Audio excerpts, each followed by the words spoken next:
And it shall be called the Anointed Legion. Under the armor their bodies shall be covered in bandages, anointed with oils that I myself will bless. They will protect the Mother of Mothers, as I will protect them.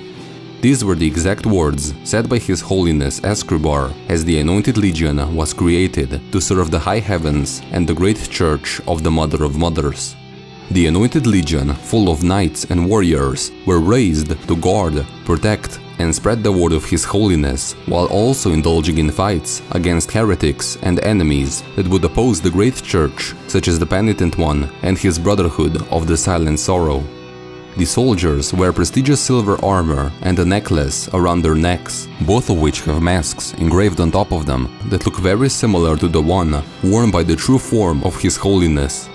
The weapon, which is marked by the symbol of the Twisted Father, is used by their hands to hammer down heretics and adversaries, symbolically pressuring them to bow to the will of the Legion. Much to the many of the great unique inspirations that the game takes from Catholicism, the weapon they wield also resembles aspergillum, used in the Roman Catholic Church on special occasions such as baptism, Easter season, or Holy Requiem to sprinkle holy water across the church.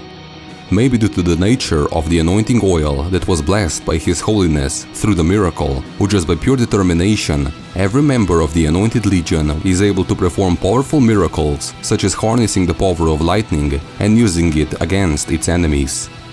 One of the founders of the Anointed Legion can be found in the area where people eternally burn on the wooden stakes and where the sun never sets, called the Mountains of the Endless Dusk. There we will meet Perpetva, the proclaimed sister of the Legion, the first one to bear witness to the creation of the army. She has long curly blonde hair which float around her neck. In her hand she carries a massive sword and, like other members of the Legion, can manipulate lightning and thrust it towards her opponents. But that is only a small detail of her, since she possesses the capability to fly with her enormous red wings. The wings also probably consist of the same red crimson ribbons that are wrapped around her body and sword. But why is that? Why is that she alone is so different compared to the other soldiers? Well, after we defeat Perpetva and receive her protection item, some things finally start making sense. Esdras, you say, spoke the soldier. That madman could not bear the death of his sister. He is still talking to her as if she were there beside him. Sometimes it even seems as if they were arguing. He's long gone and hasn't been seen since. So according to this text, Perpetva is already dead, but why can we still see her during the battle, and why does she possess these extraordinary capabilities? Well, in my opinion, Perpetva and her brother Esdras were two young siblings that were very close to each other and even probably became one of the founders and members of the Legion at the exact same time. During the many conquests and battles that they pursued in the name of His Holiness, Perpetva fell to her demise and died on the battlefield, which is maybe why half of her armor is missing. Ever since that moment, Esdras became so devastated and full of sorrow that he begged the miracle to return his sister back to him and even started going insane due to the traumatic experience he endured. The miracle heard his call and gifted him back his sister, but only a small, angelic figment of her that the miracle twisted and corrupted with its own vision. This explains why his fellow soldiers thought he was a madman, since only he and people closely connected to the miracle, like the Penitent One, could see her.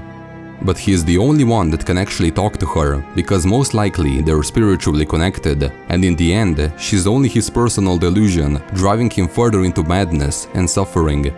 He even created a mystical plea to the storms for her, called Toronto to my sister, which further strengthens their bond, but it is not clear whether the song was created before or after the miracle reanimated her onto the world.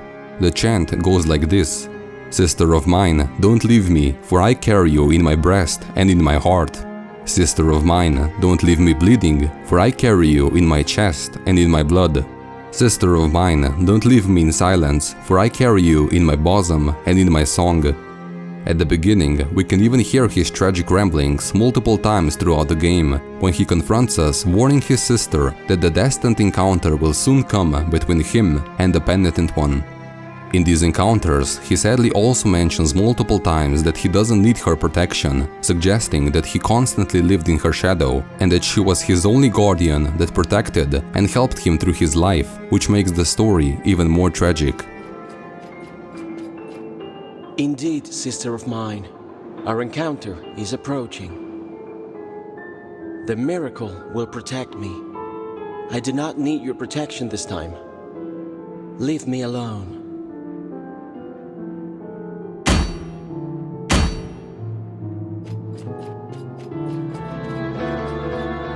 Sister of mine, as I foretold to you, someone is heading towards the Forbidden Gate.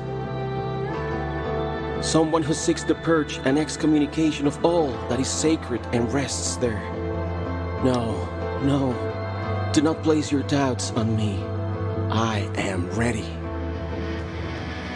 But when the final phase of the battle kicks in between the Penitent One and Esdras, Perpetva ignores this request and jumps into the fight to help her brother in battle one last time. They try their absolute best to stop the Penitent One from crossing the bridge of the three Calvaries, but all their powers and strength are left in vain. When Esdras finally takes his final blow, he plummets onto the ground and disintegrates into ashes, while his sister permanently vanishes out of existence. Maybe after all this time, the curse of the miracle finally left them upon death, and they can finally peacefully meet each other on the other side of the dream. So these were my thoughts on the Anointed Legion, Esdras and Perpetva. If you enjoyed this video, make sure that you like it and possibly subscribe to this channel. But that's pretty much it for me. I'll be seeing you guys in the next one.